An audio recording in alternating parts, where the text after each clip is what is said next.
Hello there everyone, welcome back. Now I'll start today's video by sharing to you an experience of mine I would really never forget because it was really very embarrassing. It was when I started working. I think I was in my first year of my job.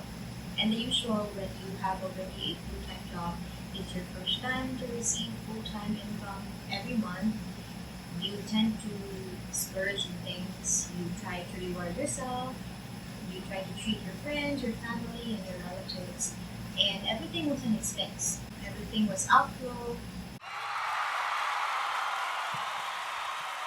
And without me recognizing, there came a point wherein I only had less than 500 pesos in my wallet. And that was so frustrating. The worst thing is, I went to the gasoline station and I said to the gasoline boy, I said, Kuya, 1,000 unleaded. So it was this the usual thing that I do. I had a 1,000 worth of gasoline per week. And then I just had 200 pesos, 200 or 500 pesos in my wallet. I cannot pay the gasoline. So I was already the suki. So they know me already, and then I just really honestly told Kuya, I'll just go back. I forgot my money, and good thing I was in a gasoline station, which was just maybe 5 minutes away from our house. So I went back to the house, and even my debit cards, even my ATMs did not have anything. That was worst.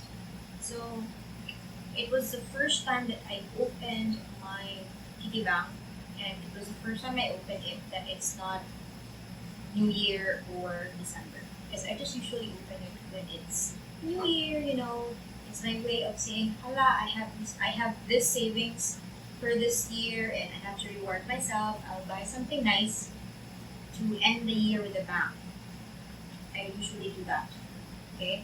But it was in the middle of the year, I opened it so that I could pay for my gasoline. That was an eye opener to me. I could never forget that one because it was since then that I took charge of how I control my money and control my expenses. It was then I committed to know or to learn how to budget my money. So in today's video, I'll share to you budget hacks that I have been practicing since then. And these practices help me take control of my money. It helped me achieve my goals because I have a lot of budget for these goals so that I can attain them with the right funds. And let's discuss them one by one.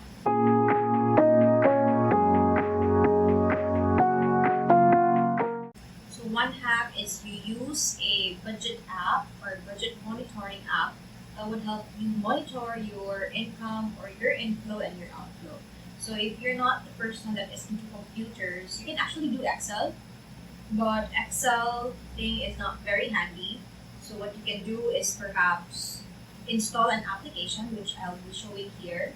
This is the application that I have been using. So in my case, what I do is every time I buy something, I usually upload it, not really upload, but encode it there. And what's the good thing with this app is it basically reminds me, it puts in um, reminder every night that have you recorded your transactions for today. So the basic thing actually with budgeting is identify how much or what are your income or your inflow, write them down, and second is to identify what are your outflow, your expenses. And for you to know that, you should have at least 1 month that you will be writing down or noting down every day what has been your transactions, what are you spending your money for.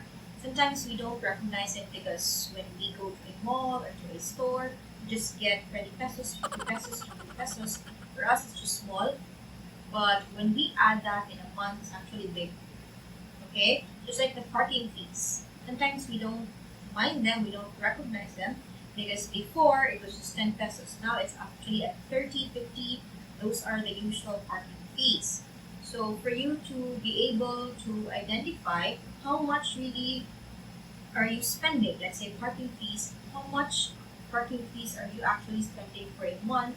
Is you try 1 month that you allot, or I mean you um, itemize and you note down what are your expenses, and the budget app would help you with that.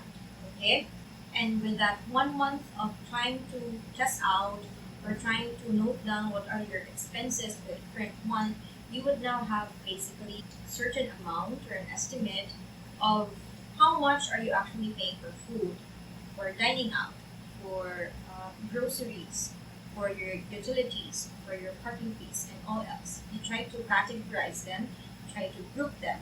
So now you have itemized already and you have put into category all your outflow. What you have to do now is to identify where would the fund come from. Okay, so if this is your amount for food, groceries, and parking fees, like total of 5,000 per month, where will you get that? Would you get that from your full-time job? Okay. Another thing is you have total that for a current month you usually spend around 3,000 for gasoline.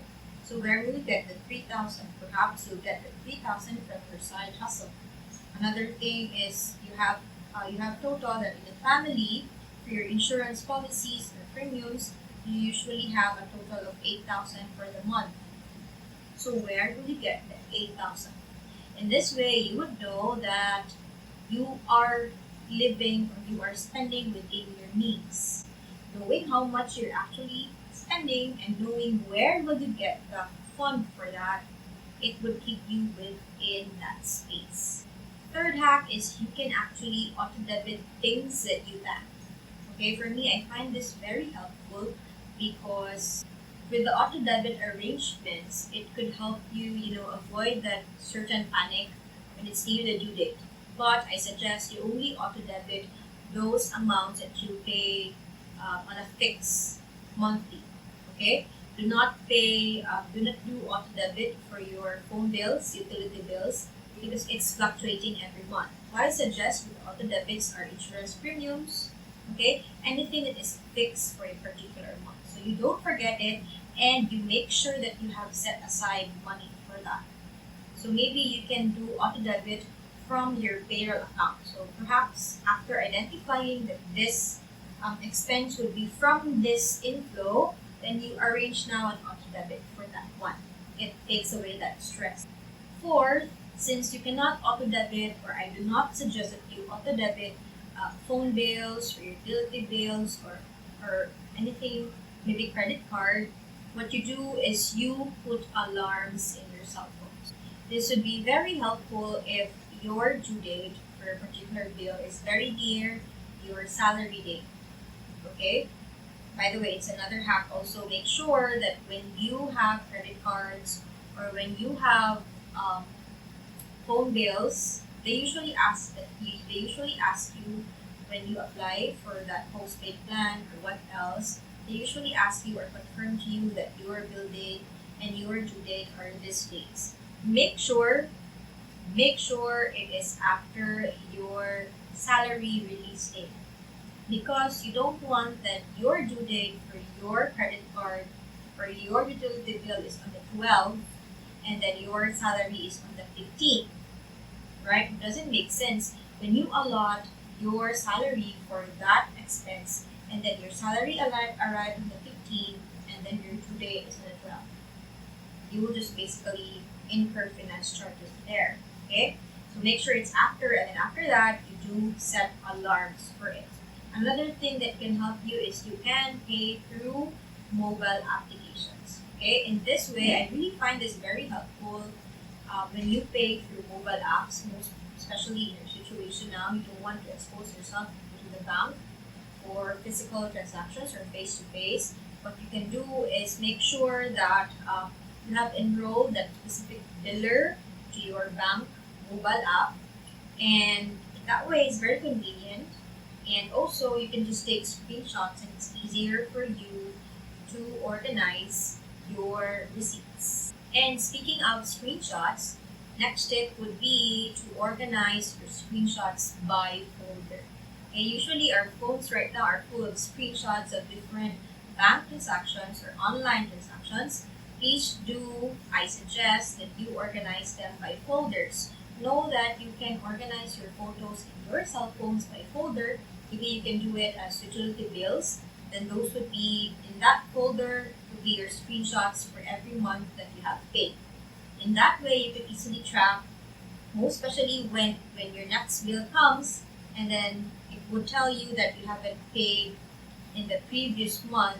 And with that, you can just look at the transaction code and you can call their customer service to address your concern.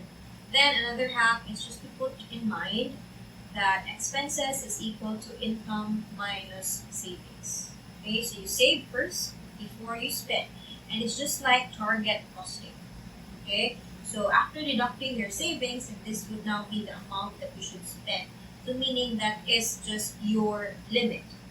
So you can now go back, if that's your limit, that's the only amount that you can spend every month after saving, and you can now recheck and go back to your expenses that you have been spending and try to reallocate, and then you can eliminate those that are not really that important. Then next tip would be, if you are very serious with your saving, you put that amount in an account that is not that easy to withdraw.